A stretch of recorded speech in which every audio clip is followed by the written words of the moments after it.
And people want to say that Tottenham Hotspur aren't a big football club. Fastest ever stick to football episode to 1 million views. Yeah, North London's got that juice. Shout out Al Nash and Toby from Bath. I mean, our own ex-manager did literally say that in the episode, but it proves that no one does a meltdown quite like Tottenham Hotspur. And despite the fact that people say they do not care about us, they absolutely love divulging on when it goes wrong for Spurs. Also, I think it proves that Ange Postecoglou is just a fascinating character and talker that people want to listen to, and I think is good value for the Premier League. Despite the fact that I don't necessarily think it would have worked long term after last season, I think he should be in the Prem. I do think he should.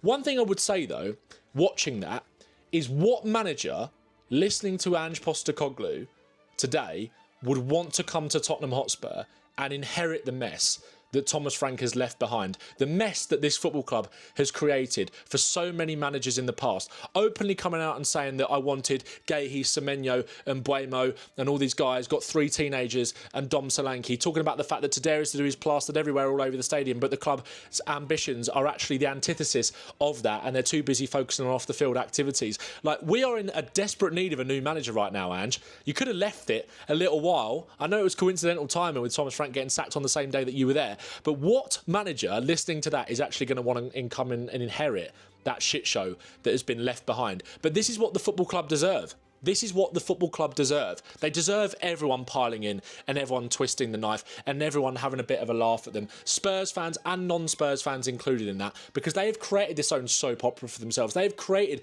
this absolute mess that they have now got to lie in and deal with the consequences of. The only reason that they've ended up sacking Thomas Frank is because they see all the empty seats at Tottenham Hotspur Stadium the other night and they see money. That's what they see. They see money.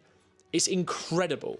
But no one does a meltdown quite like Tottenham. 1 million views already on that Stick to Football episode. Ange, I think they owe you a few pints, mate. I think they owe you a few pints. That's all I'm going to say. So, Jamie, G-Nev, get your wallets out. You want to take that man for a beer.